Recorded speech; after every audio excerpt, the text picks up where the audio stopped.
right, one last push. Last time got the cylinder head put back together, so now all I have to do is get the valve gaps set. So take a little time tonight. We did get about an inch of fluffy snow today, which was kind of nice, and the pond is starting to come together here. Starting to be reasonable for skating. It's the tail end of January. We had a lot of ice repair to do. It really had made a bowl, so we had to pump water in to raise it up, make it flat. And then coupled with warm air and rain and melting, rough year for getting the pond ice together. But it's there. We can skate on it now, and if I get a real thin layer on it, it'll be pretty nice. So let's get those valves gapped. Let's get the cylinder head back on, and let's crank this thing and see what we get for compression. That's what this has all been for.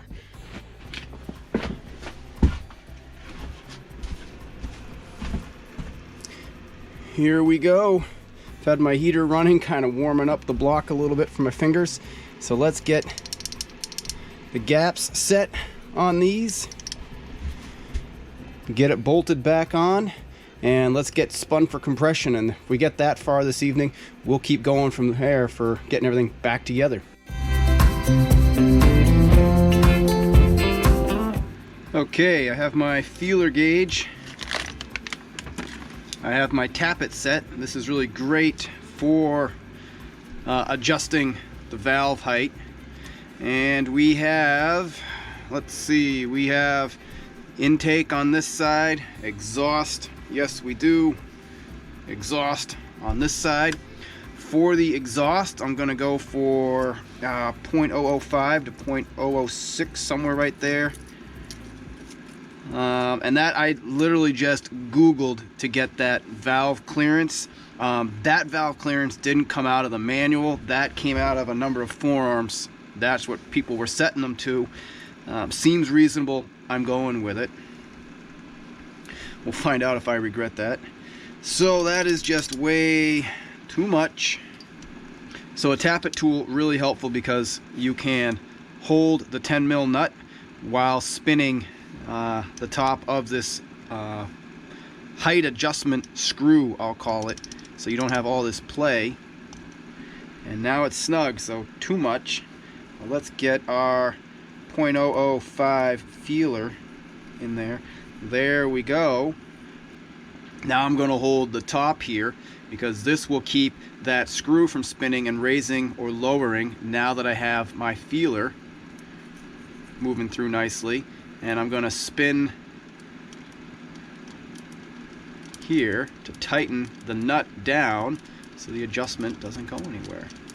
Now what I've just figured out is I have a 9 mil and an 8 mil, and this is a 10 mil because I usually use this Tappet Set on smaller youth quad ATVs. So I'm just going to reach over and get my hands on.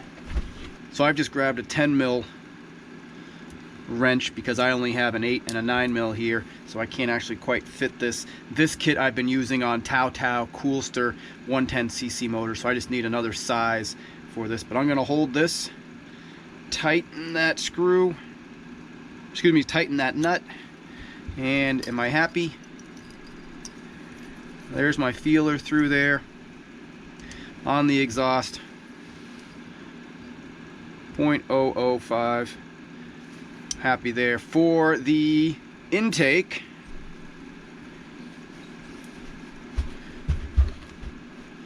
I'm going to do this 0.025 to 0.003, so much thinner on that intake. 0.0025, 0.03, really thin here. I'm going to go with 0.0025 because I'm going to leave a little bit of slack.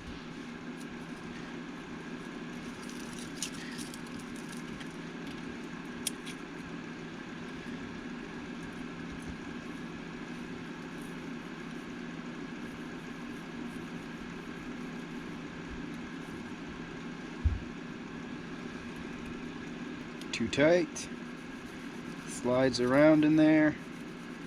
I like that. holding it so it doesn't spin. You can do this with a pair of needle nose pliers. Tappet tool that fits is really nice, but this is great because I can hold it, still reach in here with my 10 mil and get this nut locked down. There we go. And again with my feeler,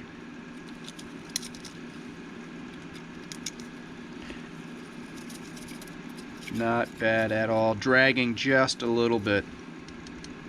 So just like that, we have set the valve clearances. I'm going to go ahead and put on some gloves, put my valve caps back on, and then it's over to the quad. Make sure I rub any debris off these rubber gaskets here.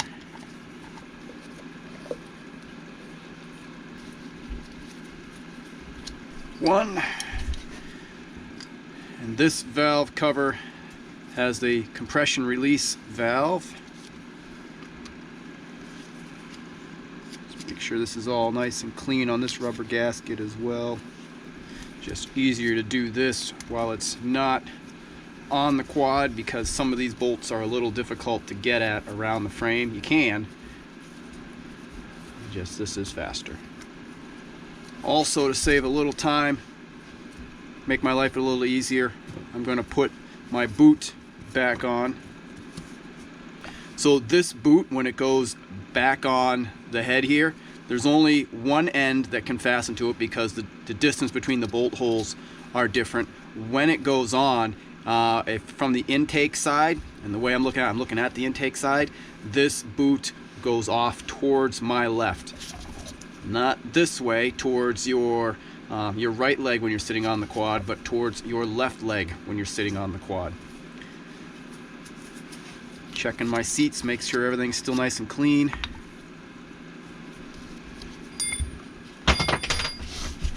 We want this sitting down there nice so that we don't have any air leak. Okay. Surface nice and clean. Let's get some lights set up to work over here. Okay, just close the door so that I can get a little bit of heat holding on in here. Now, let's see, we've got our gasket on. All right, quick inspection. Everything's still looking nice and clean. Gasket, seats, everything just the way I left it. Didn't get any dirt down in here. I didn't put a rag in here to protect it, which I should have done, but we're okay. So let's get the head back on here.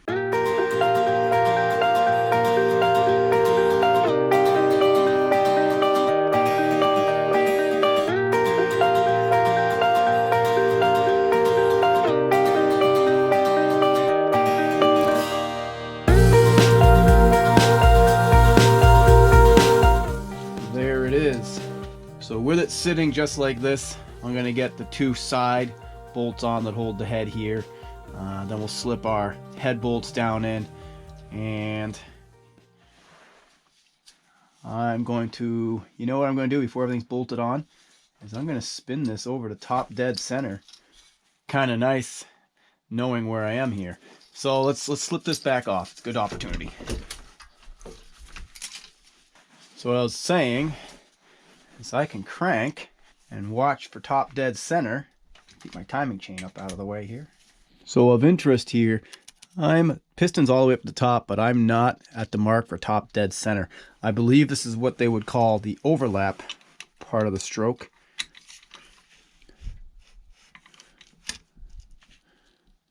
And I'm going to spin this again, but I'm going to need another hand to keep this chain out of the way. Waiting for that cold oil to clear a little bit there. Coming into view is my line for top dead center. Here we are, top dead center. I'm going to go ahead and put the head on while it's sitting here.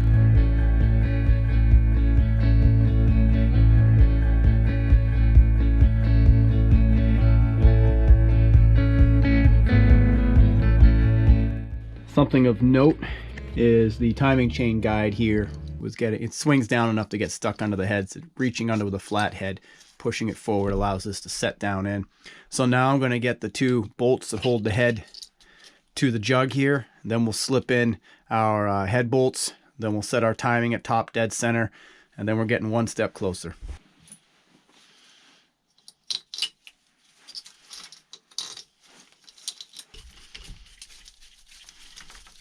Comes our 4 head bolts.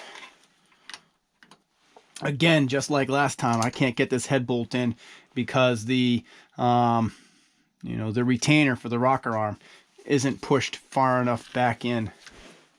Threading this in so I can whack that a little more even here. Seems like just about. Is that enough? It's enough. Not tightening these down, just setting them in there, and then we're going to tighten them in a cross pattern so everything gets tightened down evenly.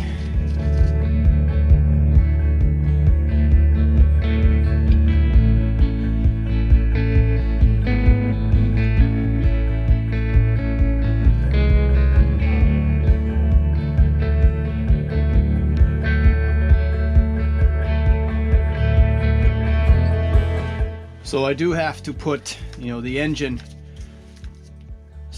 bracket in here that holds this nice and stable. But I'm going to do my timing chain right now.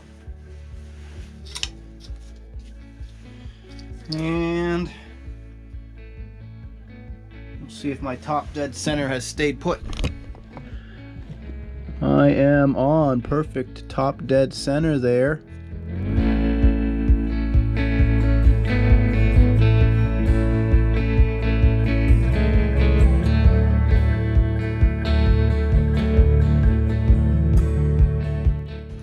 .11/16. So we are ready to check compression.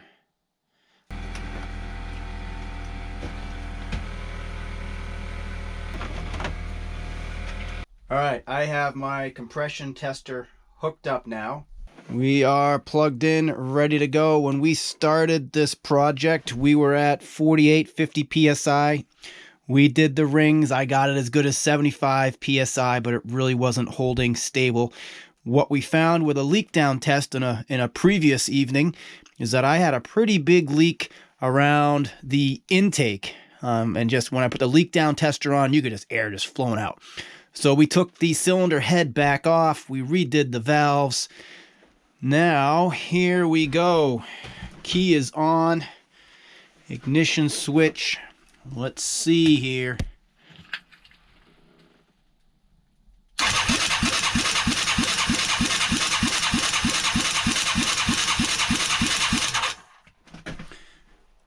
We're just under 125. I'd call that 120 psi. Oh, that's fantastic. Now I'm excited. Yeah, that should run. For a 33-year-old ATV, it'd be awesome to see 140 psi somewhere up there, something really tight. But, for what we have here, that'll run. So, let's continue putting things back together, see how far we go, see if we can get this to fire.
I took a break for a little bit there. Coming out a few days later now. Not as cold. It's now 23, 24 degrees, so not so bad. Just picking up where I left off. So now I've got to get the gas tank put on.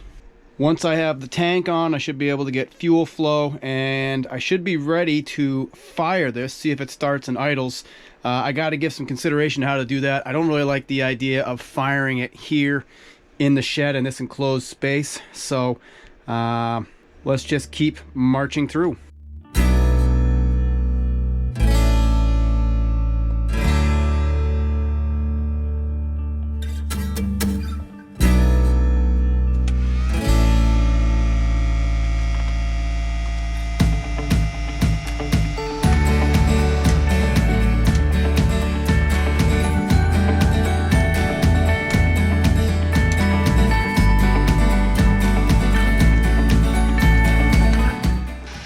My breaker, too much heat.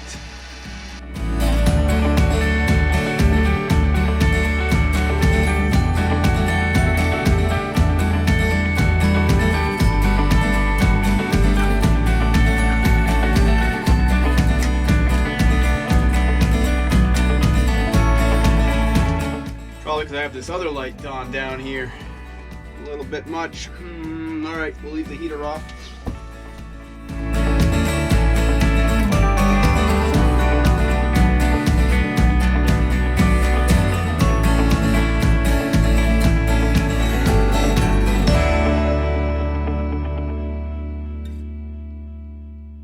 So here's what I'm thinking. I put the handlebars back on before I fired it because I'm not going to fire it in the shed. I'm going to clean up a little bit. I'm going to roll it out, see if I can fire it before I lose all the light. This way, at least I could ride it around. I could click the seat in, but it also make it a little easier to get it in and out. Got to put some air in a tire. There's still some work to do there.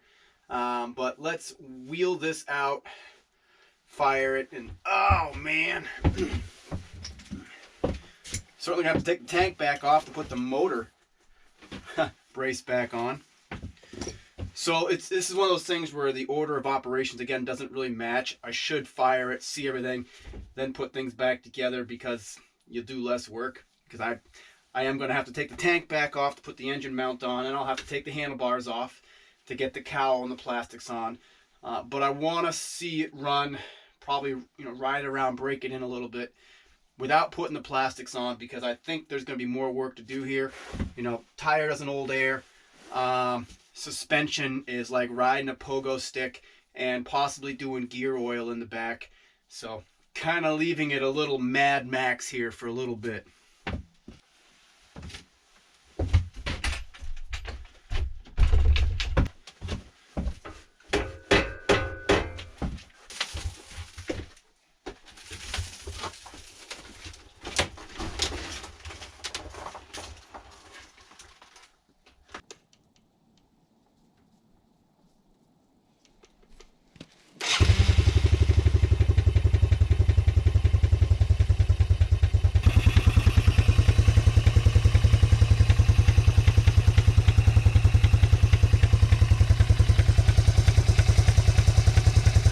So she's starting and idling off choke now, burning off a little oil on the pipe header, and I got a little bit of a leak in my new fuel line I got to work on. Let this idle for a while. Ultimately on this carb, the fuel air mixture screw was all the way in. I didn't realize that, so it was just choking itself out. But looks like we're getting somewhere.